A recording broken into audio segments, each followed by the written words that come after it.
The envelope was thin, ordinary, the kind you might find in a box of 100 at any office supply store. My son handed it to me with a smile so wide it reached his eyes, but something about it felt wrong, off-kilter. He said, "I have a surprise for you," and in that moment, I imagined photographs or airline tickets or something sweet and sentimental. But the minute my fingers closed around the paper, I felt the weight of it. Not physical, but emotional, heavy in a way I couldn't explain. I should have known. I should have recognized that particular brightness in his eyes, that almost too cheerful tone in his voice. He'd always had a way of masking bad news with charm, the same way he did when he was a boy, and broke the neighbor's window with a baseball bat. I sat down on the edge of the couch, my floral robe bunched around my knees, and opened it while he stood hovering like a waiter anticipating a tip. The first line of the letter hit me so hard my ears rang, and I reread it twice just to make sure I hadn't misunderstood. Balance owed. $903, 127.46. My son had handed me an envelope filled with nearly $1 million of debt and called it a surprise. If you have a similar story about betrayal from the people you least expect, tell us in the comments and don't forget to subscribe. Is this some kind of joke? I asked, even though I already knew it wasn't. He started pacing then, rubbing his hands together like he was cold, even though the heater was on and the afternoon sun had turned the living room golden. "I didn't know how else to tell you," he said, as if this made it better, as if preparing me would have softened the blow. "It's not all mine," he added quickly, before I could speak again. "Some of it's from the business, and some is, well, it's just complicated. The business. That damned cafe he opened 3 years ago, with the reclaimed wood walls and locally sourced muffins that cost more than my weekly grocery bill. I told him it was too ambitious, too expensive, too trendy for our quiet little town. He'd rolled his eyes and told me I had no vision, no understanding of what people wanted these days. Apparently what people wanted was not to go broke buying croissants, because the business had been bleeding money from day one. I looked back down at the number, all 6 figures staring up at me like a threat.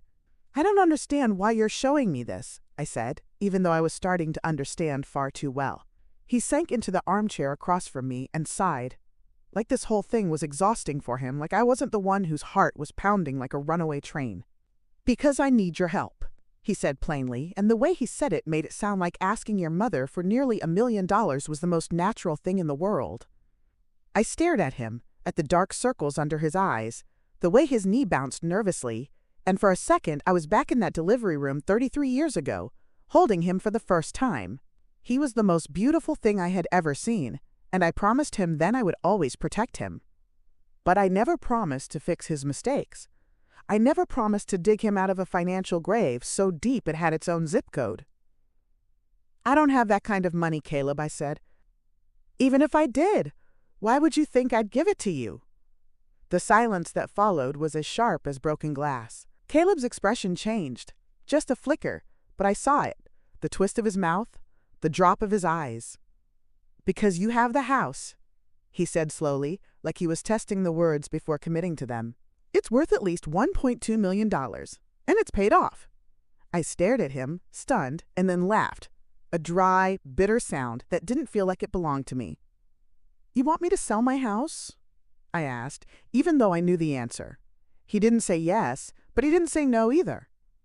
"I could take over the mortgage if you downsized," he offered, like this was a generous solution and not an eviction in disguise. "There are those new senior condos across from the library. You always said you liked that area." I wanted to cry, not because of the betrayal, which was profound, but because of how matter-of-fact he was about it. My son had looked at my home, the place I'd built my life in, and saw a solution to his financial ruin. "This house is not just equity," I said, my voice shaking in spite of my effort to control it. "It's not a number, or an asset, or a bank account. It's my home, Caleb. It's where your father and I raised you. It's where I nursed him through cancer. It's where I wake up every morning and have my tea while the sun hits the garden just right." He didn't look at me when I spoke. He looked at the floor like a scolded child, but I knew better. He wasn't ashamed. He was waiting. Waiting for me to stop being emotional so we could return to the math of it all. "I know," he said finally, barely audible, But what other option do we have? The "we" in that sentence made my stomach churn. You're asking me to give up the one piece of security I have left so you can avoid bankruptcy, I said. Do you hear how insane that sounds? He flinched at the word bankruptcy, like I'd cursed at him. Mom, if I file, I'll lose everything. My credit, my business, the cafe. The cafe is already lost. I snapped before I could stop myself. You just haven't admitted it yet. He shook his head, jaw clenched, hands balled into fists against his knees. I can still turn it around, he said. I just need one more chance. One more infusion of cash. You believe in me, don't you?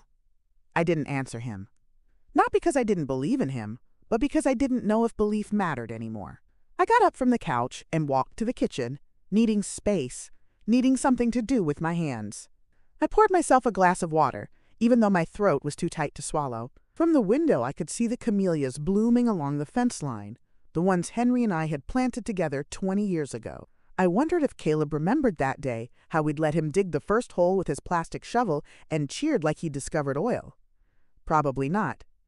Those memories lived only in my heart now, apparently. When I turned around, he was standing in the doorway, watching me with an expression that made my breath catch.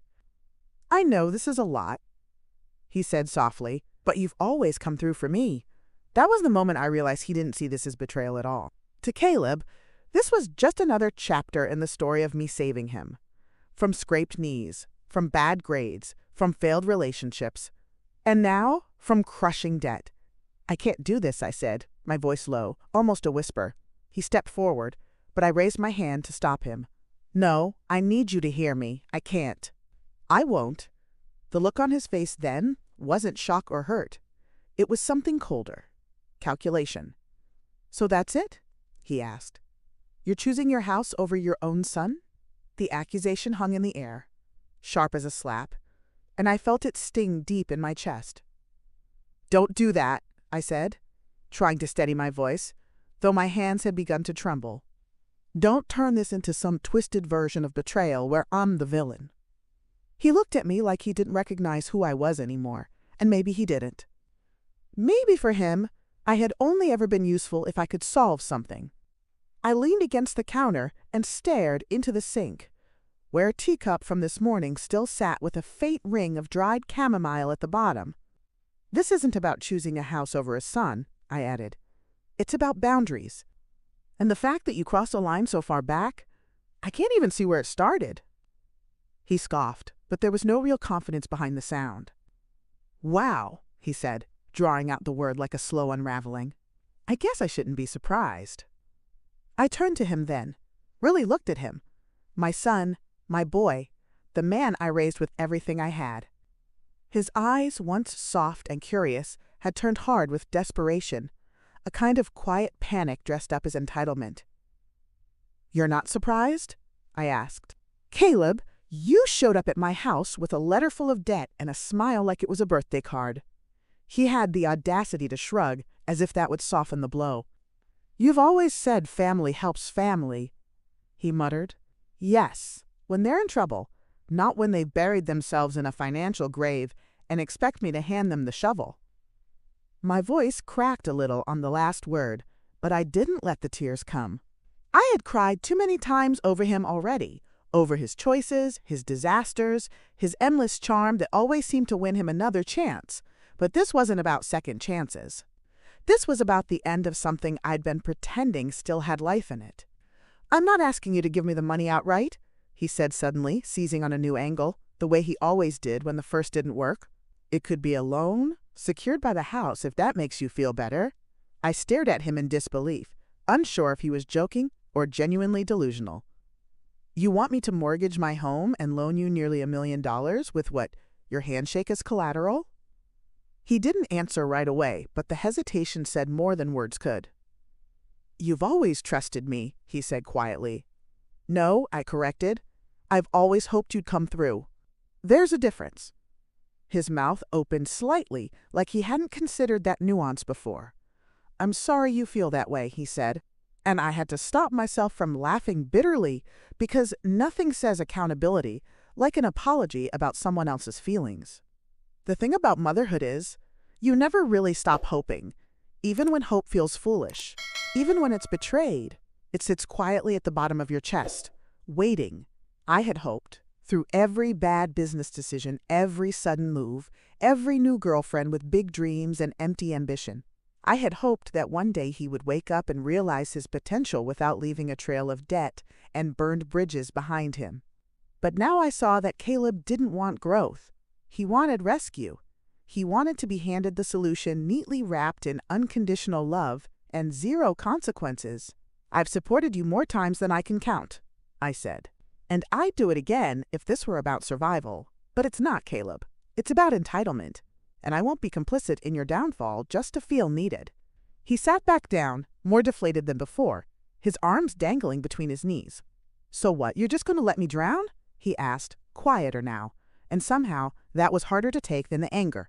I sat across from him, the table between us suddenly a chasm. "You're not drowning," I said. "You're swimming in decisions you made, and now the tide's come in." He didn't answer.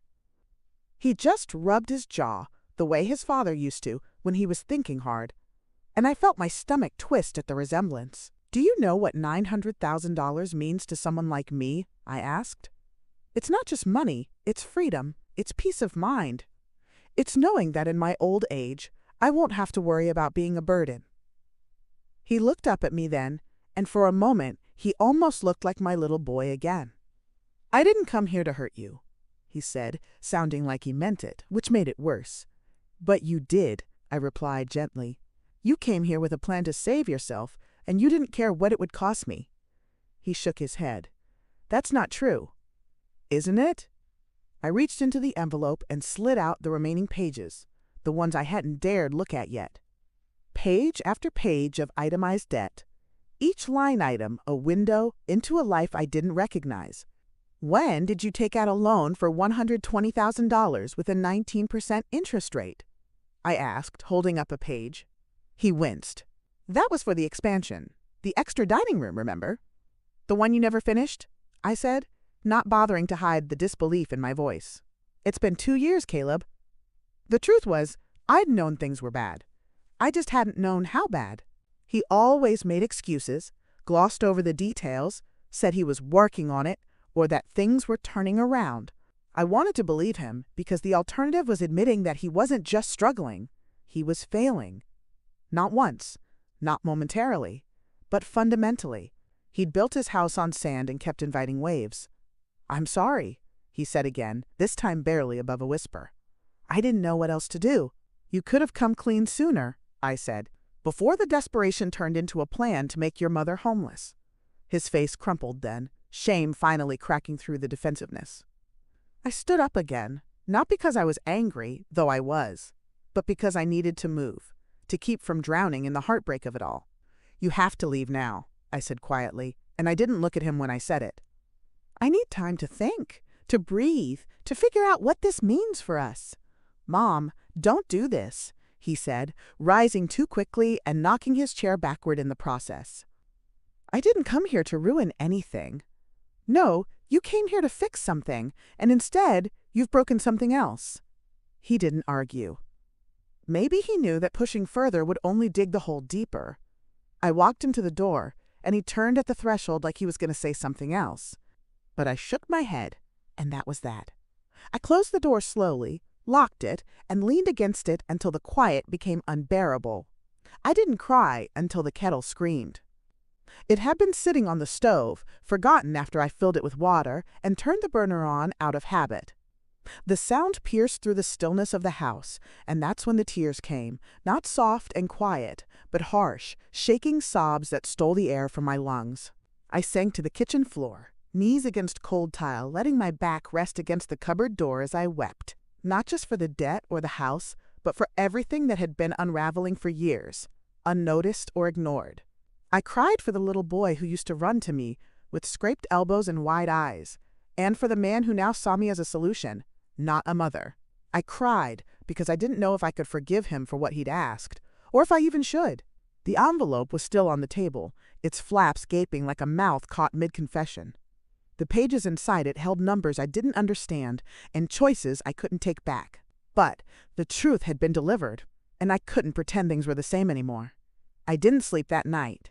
The house was too quiet, and every creak in the wood felt like it echoed from the past. I wandered from room to room, pausing in the hallway where Caleb's baby picture still hung.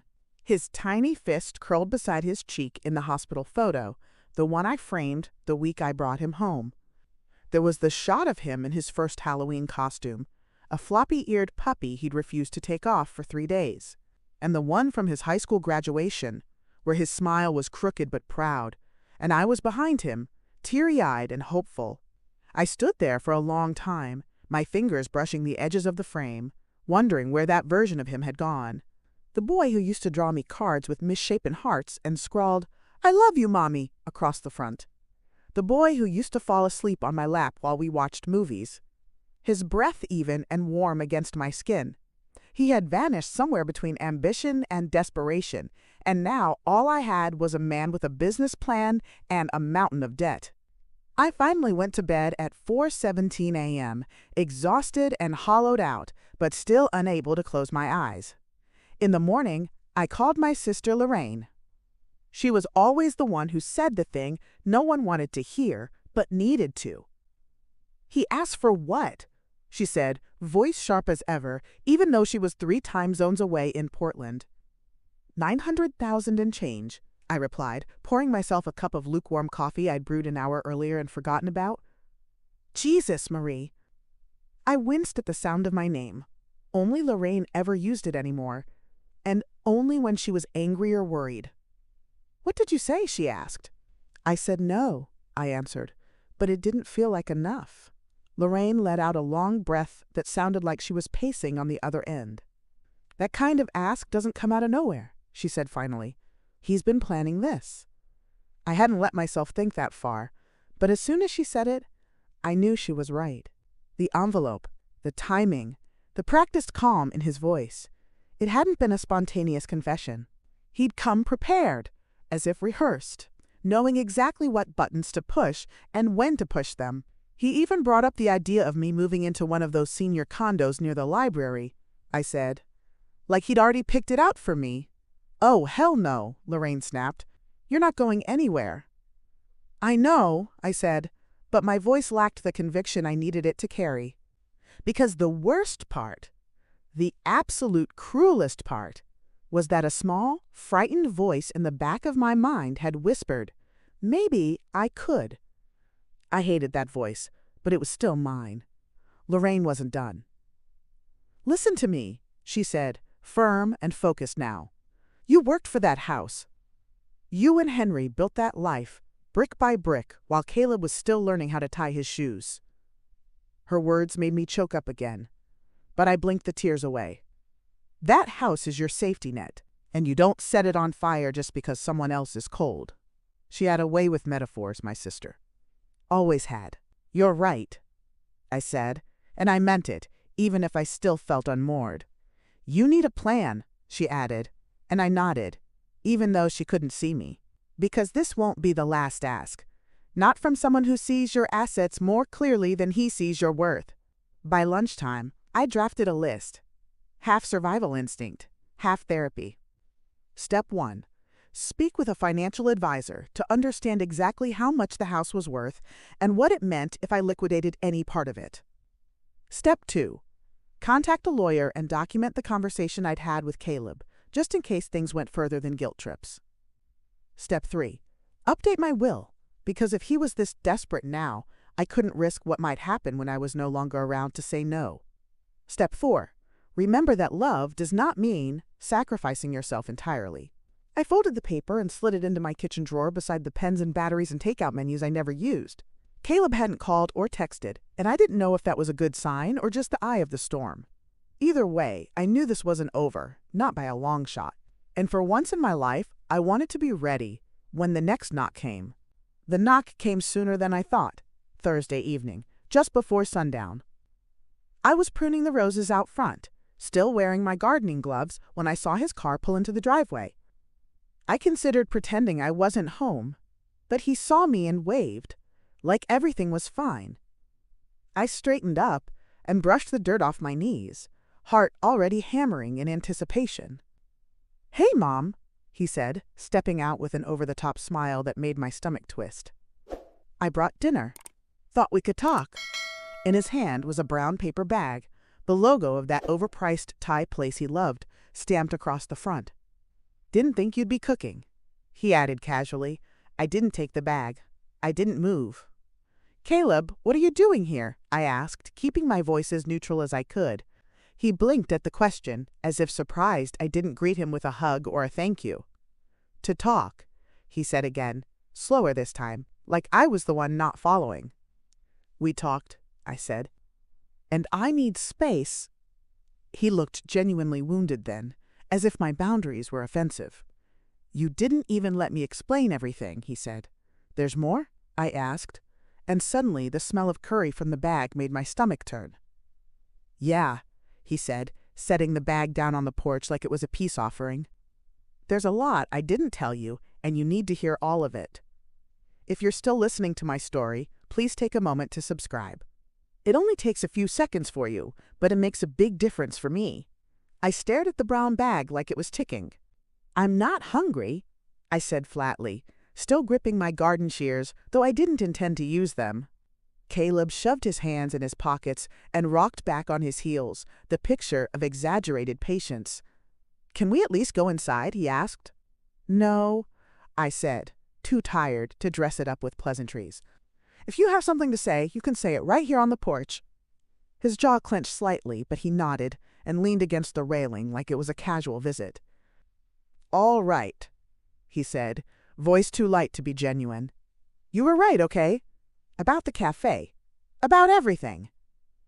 I raised an eyebrow, but I didn't interrupt. I wanted to see where this sudden honesty was going. He shifted his weight, fidgeted with the zipper of his hoodie, and looked everywhere but at me. "It's done," he said. "The cafe's closing next week. I've already told the staff." That hit harder than I expected, even after everything. I'd watched him pour everything into that place, his time, his energy, his pride. "I thought I could fix it," he added, shaking his head like the last few years had been a fever dream. "I really did. I thought if I just hung in long enough, the numbers would turn around. But the truth is, I was in over my head from the start." For a brief moment, he looked like a man drowning.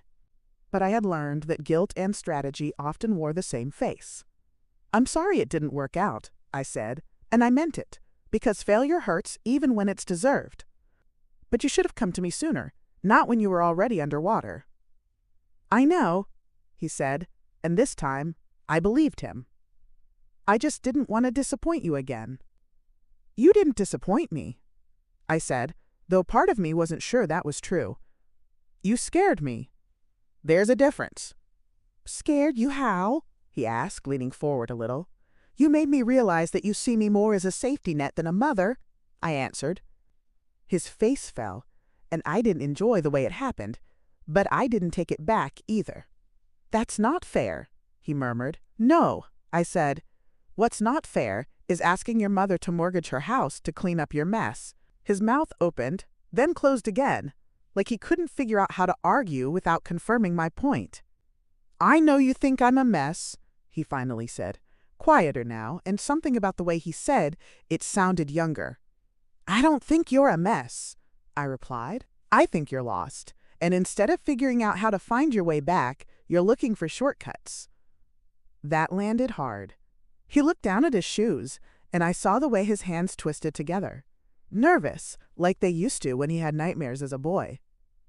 "There's one more thing," he said after a long silence. "Something I didn't tell you the other day." I tensed, bracing myself, because nothing good ever followed that sentence. "I took out a line of credit against your name," he said. The words didn't make sense at first. They floated in the air between us, surreal and weightless. "What?" I said, but it came out as barely a whisper. "I needed capital fast," he continued, speaking quickly now like if he could get it all out, it wouldn't sound as awful. "I thought it would be temporary.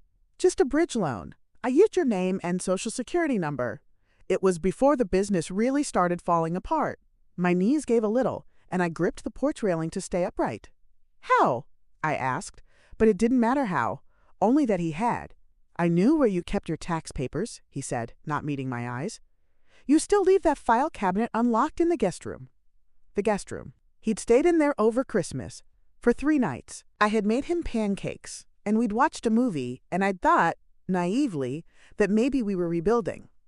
You used my identity to borrow money? I asked, not recognizing my own voice. It's only $30,000, he said quickly, as if the number made it less criminal. I made some payments on it, I swear, but it's behind now, and I knew it would eventually come back to you. A strange, slow calm settled over me, like the moment right before a storm when everything holds its breath. That's fraud, I said. You committed fraud against your own mother. I didn't mean it like that, he said, his voice cracking. I didn't think it would go this far. I wanted to scream, to throw something, to make him feel the weight of what he'd done. But all I could do was sit down heavily on the porch steps. You stole from me, Caleb. You didn't ask. You didn't warn me. You just helped yourself like I was an ATM with no PIN code. His face had gone pale, and he finally sat down, too, a few steps below me like he couldn't bear to be at eye level. I didn't know what else to do, he said for the second time in 2 days, and this time it sounded like a confession rather than a defense. I thought I could fix it before you ever found out. But you didn't, I said, bitter and low. You didn't fix it. You made it worse. We sat there in silence for several minutes, just the 2 of us, and the distant hum of lawnmowers somewhere down the block. The evening air was cool and smelled faintly of cut grass, a normal scent on a not-so-normal day. I'll make it right, he said eventually. I'll figure out a way to pay it back. With what? I asked. Your closed business and ruined credit? I'll get a job, a real one. I'll do whatever it takes. You should have done that before stealing from me. I stood up slowly, my joints stiff with the weight of betrayal. I think you need to leave now. He didn't argue this time. The door clicked shut behind him with a finality that didn't feel real at first. I stood there staring at the knob, waiting for it to turn again, for him to apologize through the door, to say he hadn't meant what he said or done. But the porch remained quiet, and eventually I heard his car start and back out of the driveway. I didn't move until the sound of his engine disappeared down the street. When I finally turned around, the brown paper bag of Thai food was still sitting on the porch boards, already going cold. I picked it up, carried it to the kitchen, and dropped it into the trash without even opening it. My hand shook as I did it, and not from anger anymore, but from the sick clarity that everything had changed now. Caleb hadn't just lied or manipulated. He'd crossed into something darker, something criminal. I sat down at the kitchen table and stared at the floor, trying to imagine how I would begin to fix what he'd done to me. The next morning, I called Lorraine again, because if there was ever a time for her no-nonsense voice, it was now. He what? She said when I told her, her tone sharp enough to cut steel. 30,000 in your name? Marie, that's not just family drama anymore. That's felony-level identity theft. I didn't argue, because she was right. You need to talk to a lawyer today, she said, not even asking if I'd already considered it. I will, I promised, though the idea of reporting my son to the authorities made my stomach twist in ways I couldn't put into words. Don't let guilt keep you from protecting yourself, she added, gentler now, as if she knew exactly what I was feeling. He's an adult. He made these choices. Now he has to face them. I nodded, even though she couldn't see it, and added, call lawyer to the top of my to-do list. I called Harold Lyman, a lawyer I'd used once years ago for a zoning issue with the city. He answered on the second ring, his voice still that smooth baritone that had always reminded me of radio announcers. Marie, long time, he said. What can I help you with? I told him everything. Every detail, every dollar, every page of the debt Caleb had handed me, and the confession that he'd taken out a loan using my identity. He didn't interrupt, didn't react, just listened until I finished, and when I did, there was a long pause on the other end. I'm so sorry you're going through this, he said finally.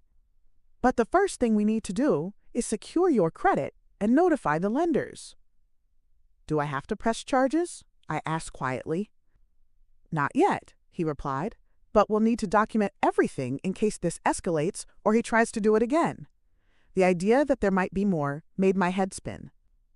By lunchtime, Harold had helped me file an affidavit with the credit bureau, placed fraud alerts on all my accounts, and begun pulling a complete credit report. The loan Caleb took out was through an online fintech lender, the kind that only needed a few identity documents and a signature. "We're lucky it was just 30, Harold said grimly, "because I've seen these cases run into six figures when no one's paying attention." I trusted him. I whispered.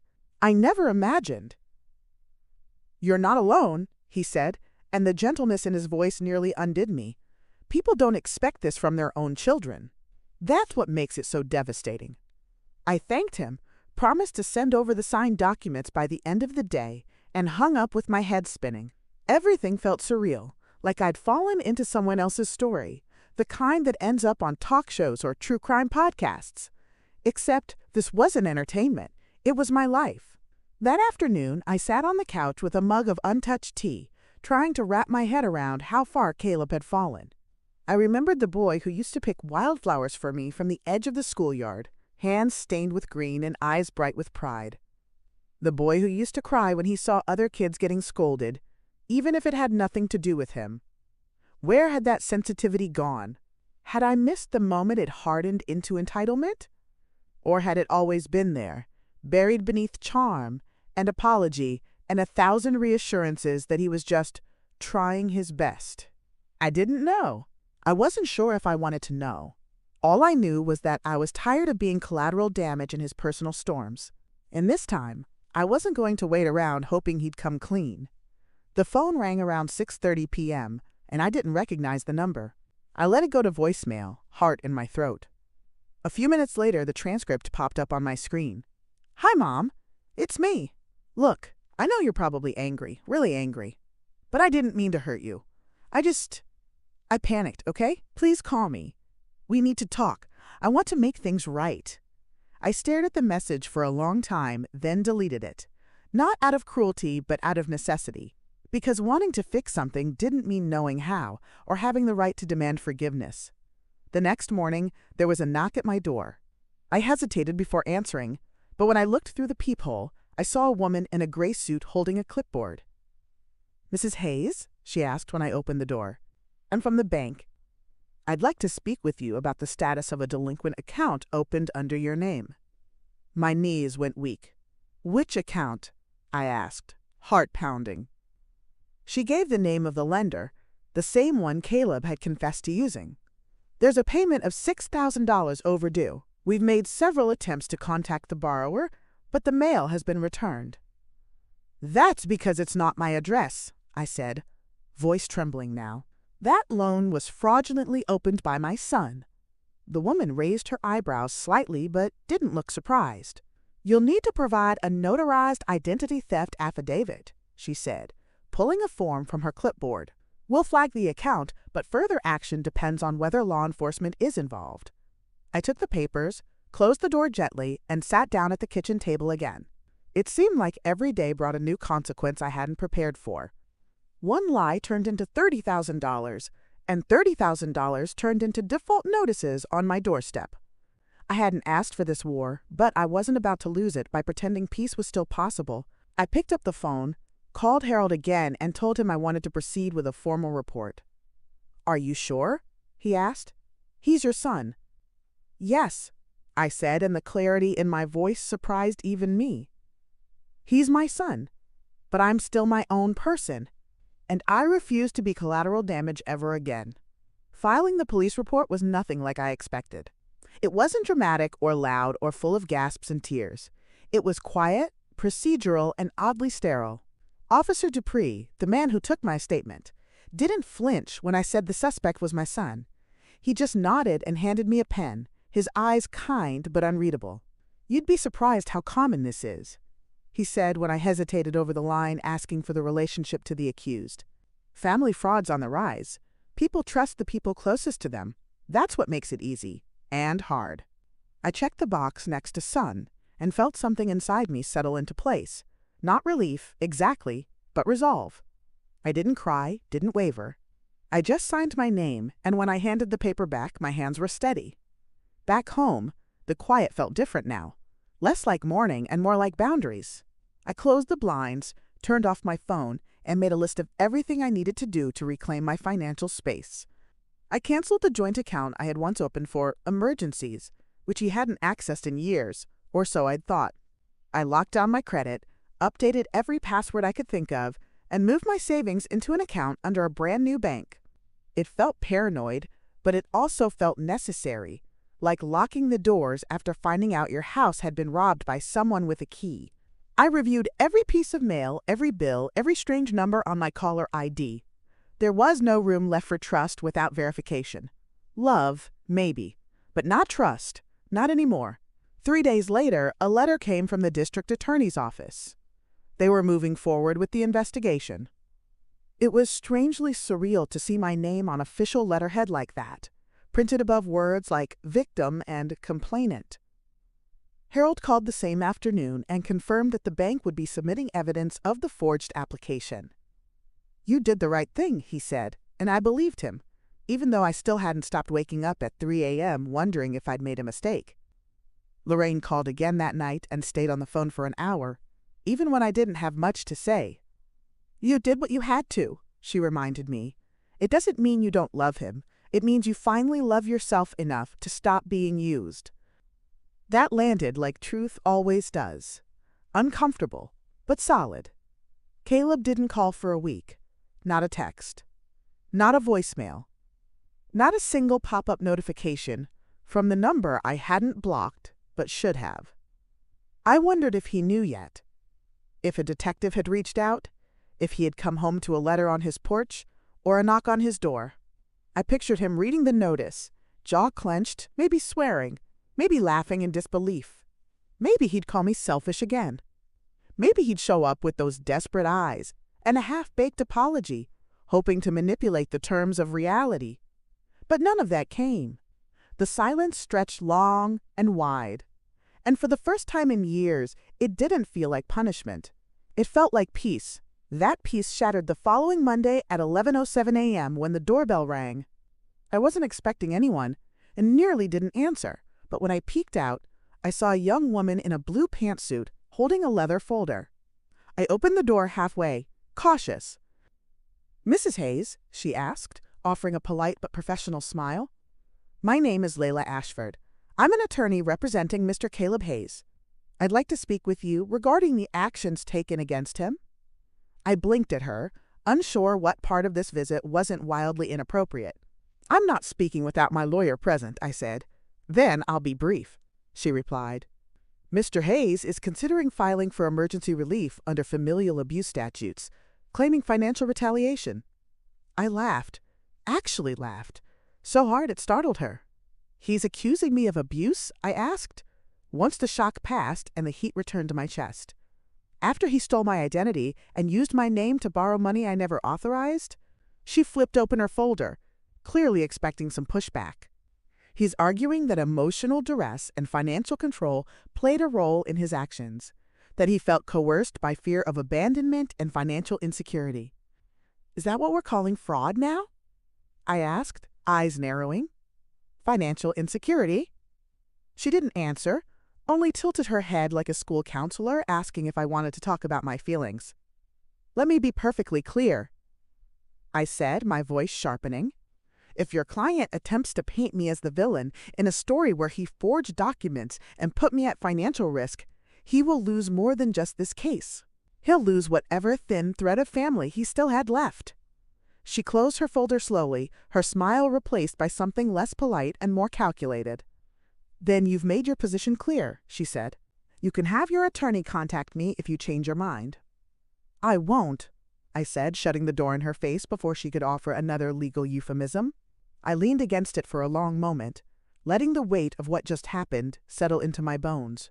Caleb had hired a lawyer, not to apologize, not to make restitution, but to defend what he'd done, to twist the narrative until he looked like a victim and I looked like the aggressor.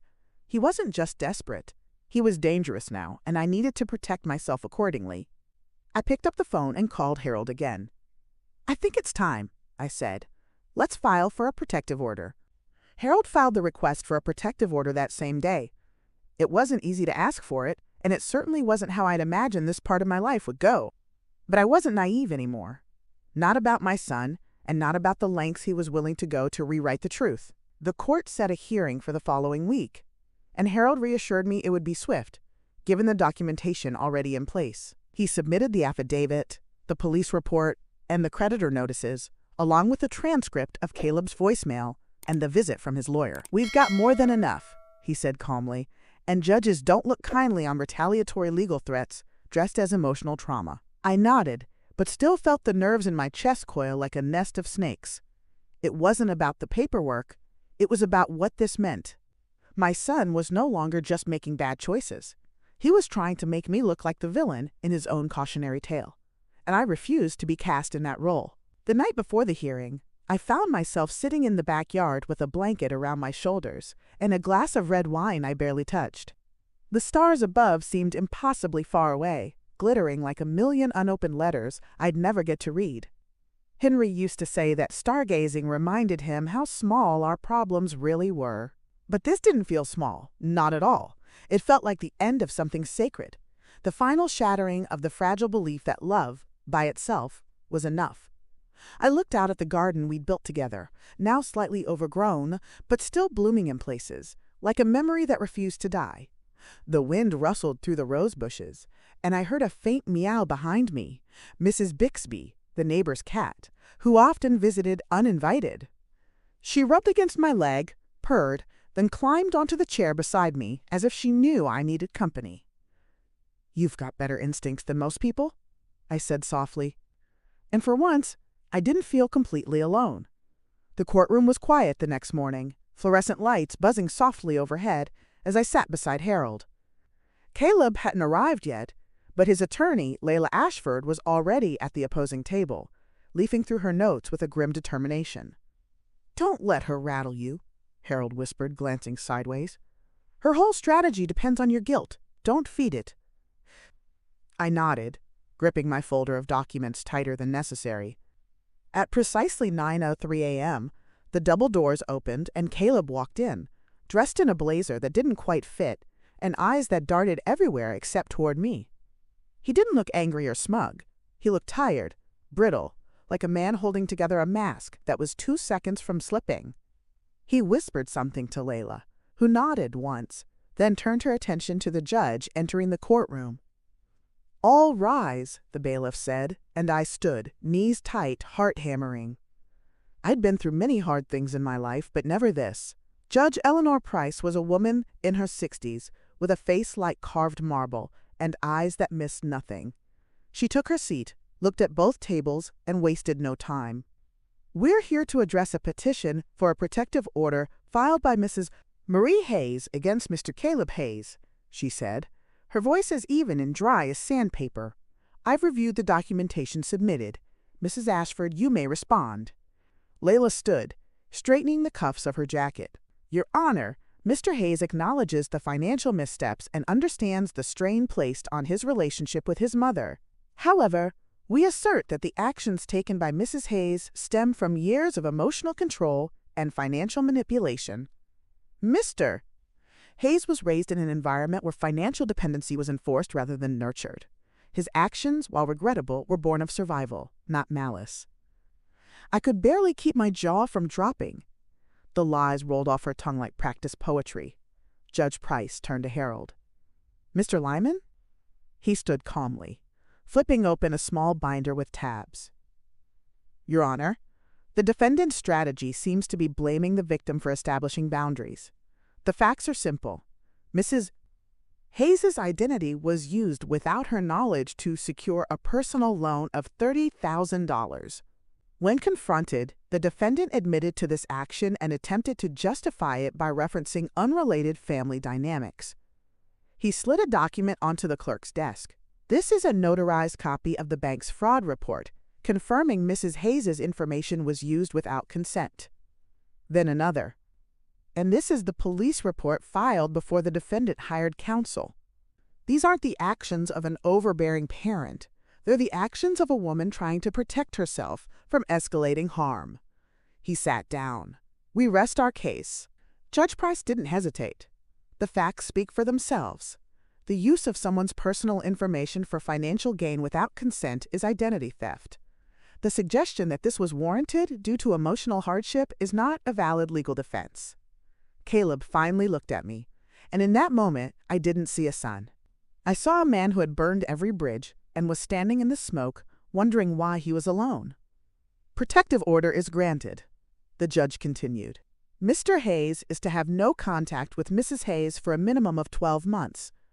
Any violation will result in criminal penalties. This court is adjourned. The gavel hit the desk like a gunshot. I didn't cry until I got back to my car, and even then, it wasn't for Caleb. It was for all the versions of him I had to let go of. The baby I rocked, the boy I bandaged, the teenager I prayed for, the man I thought might come around someday. Grief isn't always loud. Sometimes it's silent, like the air leaving your lungs when the truth finally becomes heavier than your love. I sat in the driver's seat with the door still open, watching people pass by in the parking lot, all of them living their own dramas, their own heartbreaks. I wondered how many of them had ever stood in a courtroom, asking to be protected from someone they used to sing to sleep. Mrs. Bixby would probably be waiting on the porch when I got home, purring like nothing had changed. But everything had. And now I had to figure out who I was without the role of Caleb's mother defining my every move. The first night after the court hearing was strangely quiet. Not just the kind of quiet where you notice the hum of the refrigerator or the creak of the house settling, but the kind that lives in your bones. The kind that follows a storm. I sat at the kitchen table with a cup of herbal tea that had long since gone cold, staring at the empty chair across from me. For years, I'd imagined Caleb sitting there again someday. Older, wiser, grateful. I used to picture him coming home with good news, maybe even a family of his own, laughing with me over dinner. Now that chair felt like a ghost I couldn't exorcise. I thought I would feel relief after the protective order, but all I felt was exhaustion. There's no victory in protecting yourself from your own child, only necessity. And I was beginning to understand the difference between peace and loneliness. The next day, I got a voicemail from Harold. "Just checking in," he said. "I know it's been a hard week, but you should know the lender has accepted your identity theft affidavit. The debt is being removed from your credit." I exhaled slowly, feeling the first hint of fresh air in what felt like months. One weight lifted, but the rest still pressed down. I spent the afternoon trimming the hedges and deadheading the roses, letting the rhythm of pruning ground me. My hands remembered how to work without shaking now. I kept expecting Caleb to pull into the driveway like he used to, doors swinging open with that half-smile he wore like armor. But the driveway stayed empty, and I stopped looking every time I heard tires pass on the street. I wasn't waiting anymore. I was moving on, even if it hurt. That Friday, Lorraine flew in from Portland. "I don't care if you say you're fine," she told me on the phone before booking the ticket. "You're not going to get through this by yourself." When she stepped off the plane in her navy windbreaker and jeans, she looked exactly the same as she had the day Henry died. Tough, practical, and ready to fight someone if she had to. She hugged me tighter than usual at baggage claim and didn't let go until I finally did. "You look tired," she said gently, and I nodded. "I am." "Then let's fix that." She spent the first evening doing what only an older sister can do. Taking charge of my house like it was hers, cooking pasta, organizing the junk drawer, wiping down counters that didn't need it. It was annoying. It was comforting. It was exactly what I needed. Over dinner, Lorraine asked me what I wanted to do next. I blinked at her, genuinely unsure what she meant. "Now that you've drawn the line," she said, "now that the fight's behind you, what do you want?" I didn't have an answer. Not right away. I'd been reacting for so long, responding to fires, patching holes, bracing for impact. I hadn't even considered what life might look like on the other side of Caleb's chaos. "I don't know," I admitted. "I used to want to travel. Henry and I talked about Ireland." "So go," she said, sipping her wine like it was the most obvious solution in the world. "There's nothing stopping you now." That night, after Lorraine had gone to bed in the guest room, the same room Caleb had slept in that Christmas, I opened my laptop and searched for flights. I didn't book anything. Not yet. But I looked. I imagined it. Dublin in spring. Galway's coast. A warm pub in the countryside, with music and laughter that had nothing to do with who I had once been. It was just the idea, but it stirred something in me that had long gone dormant. I closed the laptop and sat back in my chair, my tea now cold again, but this time I didn't care. For the first time in a long time, the future didn't feel like a threat. It felt like an invitation. The next morning, Lorraine found me at the table with a list in front of me. "What's that?" she asked, still in her pajamas, hair sticking out in 3 directions. "A plan," I said, "or at least the beginning of one." At the top of the list was "set up new will," and below that, "find financial advisor for long-term planning." She scanned it, then smiled. "That's my girl. You think it's silly?" I asked, a little self-conscious. "No," she said, sitting down beside me. "I think it's the smartest thing you've done in years." We spent the rest of the morning going over paperwork and laughing in bursts at memories I thought I'd buried, about Caleb as a child, about Henry's terrible barbecuing skills, about Mom's habit of hiding money in Kleenex boxes. That afternoon, a letter came in the mail, this time addressed to me, in Caleb's handwriting. I stared at it for a long time before opening it, unsure if I should. Lorraine watched me but said nothing, her presence like a lighthouse in rough waters. The letter was short, just 1 page, written in his familiar cursive that had once spelled "Happy Mother's Day" in construction paper cards. "Mom," it began. "I know you probably hate me right now, and maybe I deserve that. I just wanted you to know I'm sorry. Not for getting caught, but for making you feel like I saw you as a bank instead of a person. I don't expect you to forgive me. I just wanted you to hear it from me. I'm leaving town for a while. Don't worry, I won't contact you again until I'm in a place where I can look you in the eye. Thank you for everything you ever gave me. I'm sorry I forgot how much it cost you." I folded the letter carefully and placed it back in the envelope without saying anything. "Do you believe him?" Lorraine asked after a long silence. I shook my head. "I don't know." And that was the truth. Maybe he meant every word. Maybe he had found another way to manipulate. Maybe he was finally trying to grow up. But I wasn't holding my breath anymore. I'd spent too many years waiting for the version of him that never showed up. Now I was making room for the version of me I'd been too afraid to become. If you're still listening to my story, please take a moment to subscribe. It only takes a few seconds for you, but it makes a big difference for me. 2 weeks after Lorraine flew home, I bought the ticket to Dublin. It was a one-way trip, not because I didn't plan to come back, but because I didn't want to put a return date on something I hadn't even begun to experience. I'd spent too much of my life waiting for permission, waiting for Caleb to change, waiting for things to get better, waiting for grief to loosen its grip. This time, I wasn't waiting. I emailed Harold to tell him where I'd be, arranged to have my mail forwarded to a scanning service, and even scheduled a property manager to check in on the house once a month. Everything was in order, more orderly than my life had felt in years. Mrs. Bixby, true to form, walked right into the house the morning I was set to leave, curled up in the laundry basket, and stared at me like she sensed the shift. "No, you're not coming," I told her, scratching behind her ears. She blinked at me, unimpressed, then jumped down and disappeared back through the screen door like she had better things to do. I envied her ability to leave things behind without apology. The flight to Ireland was long but quiet, and I spent most of it staring out the window at clouds that looked like mountains in reverse. Somewhere over the Atlantic, I finally allowed myself to take a breath that didn't feel like it had to answer to anyone. I thought about Henry, how he always said we'd go to Ireland someday, and how someday kept getting postponed until we ran out of years. I thought about Caleb, not obsessively, but as a passing ache, like an old scar you notice only when it rains.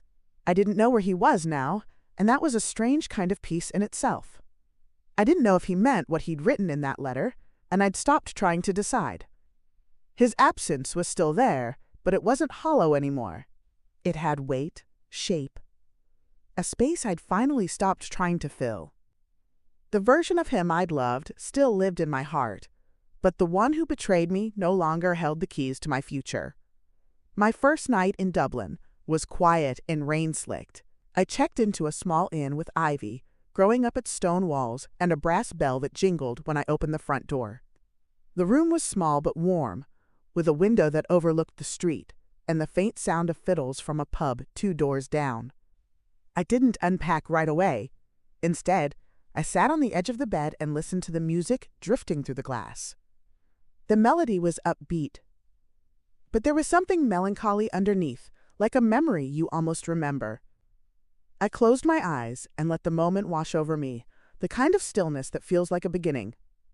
No phone calls, no paperwork, no threats of legal action or lawyers who thought they could rewrite my story. Just me, the rain, and the sound of strangers singing in a language that somehow still felt familiar. The next morning, I wandered through cobblestone streets with no real destination. I bought a pastry from a woman with white hair and a brogue so thick I had to ask her to repeat herself twice, and we both laughed until our eyes watered. I found a bookstore tucked between two cafes and spent nearly an hour in the poetry section, running my fingers along the spines like they were braille for the soul. I wasn't trying to heal, I wasn't trying to prove anything, I was just being, and it felt like both the smallest and most radical act of my life. I found a bench near the River Liffey and watched a group of teenagers throw bits of bread to the gulls. One of them turned to look at me and smiled without reason, and I smiled back. For once, I didn't feel like someone's mother or someone's widow, I just felt like someone. That evening, I opened my email out of habit and found a message from Harold with the subject line, "Update on Hayes." I hesitated before clicking it, hand hovering over the trackpad. Inside was a brief note. "Caleb has officially declared bankruptcy. Court has discharged his debts. No further action required on your part. Thought you'd want to know." I sat back in my chair, processing it.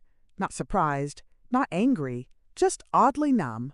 The debts were gone, but so was the illusion that any of this had been temporary.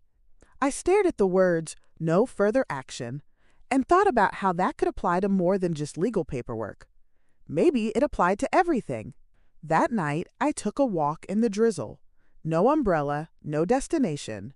I ended up at a pub called O'Malley's, where a band was playing and the air smelled of peat smoke and something buttery and comforting. I ordered a Guinness, even though I don't like beer, and sat at the corner of the bar where no one would talk to me unless I invited it. The bartender had eyes like Henry's, and a way of wiping down the bar like it was a holy ritual. "You visiting or escaping?" he asked with a wink. "Little of both," I replied, and he gave a knowing nod. I sipped the beer slowly, pretending I didn't hate it, and listened to a woman at a nearby table sing a folk song that ended with the line, "Even stones can float if you let the weight go." I wrote it down on a napkin and tucked it into my purse. Days turned into a week, and a week turned into 2. I found a cottage to rent in County Clare, with a view of green fields and the ocean beyond, where sheep dotted the hills like misplaced clouds. The stillness was different here. Not empty, not sad, just full of room.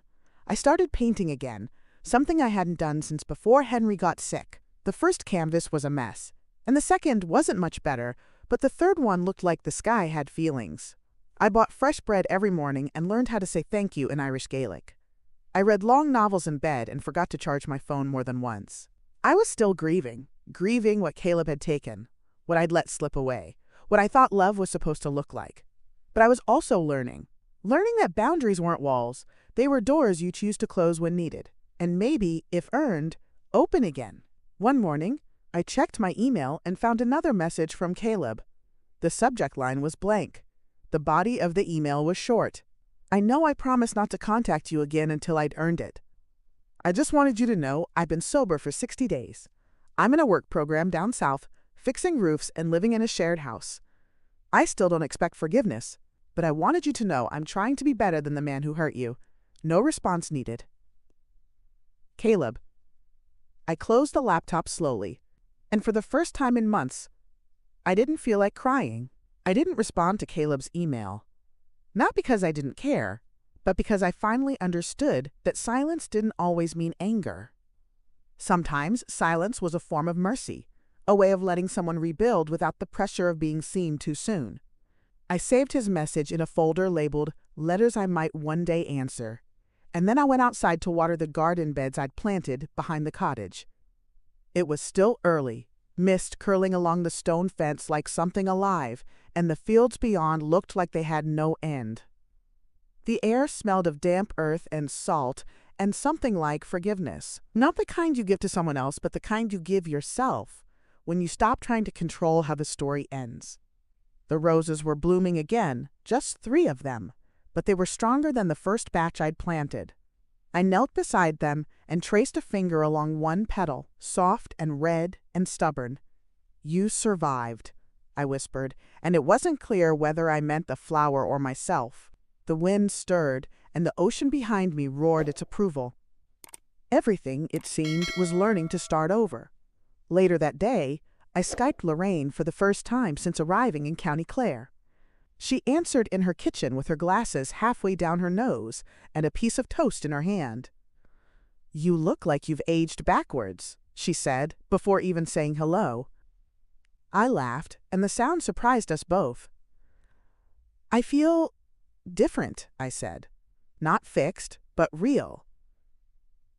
"Real's better," she replied, chewing thoughtfully. "So are you staying forever, or just until the Guinness runs out?" I shrugged.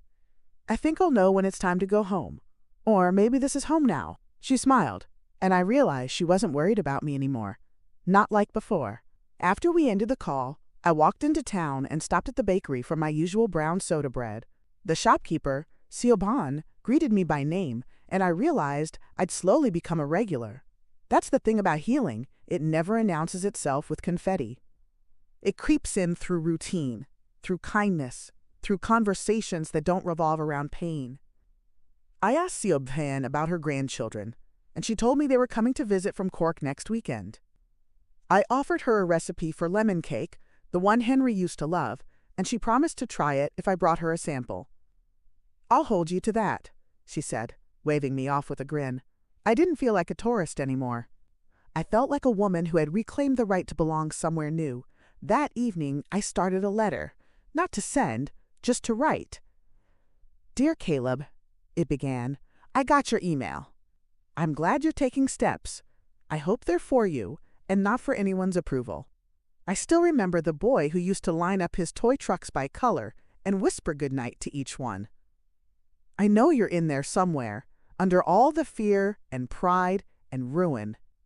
But I've stopped waiting for you to come back. Not because I don't love you, but because I've started loving me." I set down the pen and stared at the words, surprised by how much peace they held. Then I folded the page in half and placed it in the same folder where I'd kept his message. Weeks passed, and summer settled in over the hills like a soft shawl. The cottage felt more lived in now. Paintings leaned against walls, teacups lined the shelf by the window, and the hummingbird feeder was always full. I took long walks through the trails along the cliffs, where the grass grew tall and the wind made you feel small in the best way. I met a retired schoolteacher named Nora, who invited me to a book club, and though I hadn't read the selection, I went anyway. We drank wine, argued about the ending, and laughed until someone nearly dropped a glass.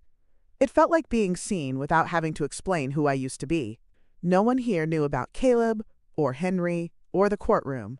They only knew me as Marie, the woman with the sketchbook and the stubborn roses. On the first of the month, I mailed a small donation to a women's shelter back home. I didn't include a note, just a check and a quiet hope that it would help someone else find their feet again. I started doing it every month, a new cause each time. Financial literacy programs, food banks, even a scholarship fund at the community college where I once taught night classes. It wasn't about erasing the past. It was about turning the pain into something useful, something that reached further than my own story. I never told Lorraine I didn't need to. Some choices don't require an audience. The day before my 68th birthday, I received a package at the cottage. No return address, just my name written in handwriting I recognized instantly. Inside was a wooden music box. Not fancy, just a little square one, painted navy blue with a brass winding key at the back. I turned it slowly, unsure what I would hear. The melody was "The Water is Wide," the lullaby I used to hum to Caleb when he was sick with ear infections as a child. Inside the lid was a note, 4 words only, "Still trying. Love, Caleb." I sat very still for a long time, listening as the melody wound down to silence. Then I placed the music box on the windowsill and let it be what it was. Not a fix, not a promise, but a moment. That evening, I baked my own birthday cake. Lemon, just like Henry loved, with thick icing and too many candles for just me. I invited Nora and Siobhan and the man from the corner bookstore who always recommended the oddest mysteries.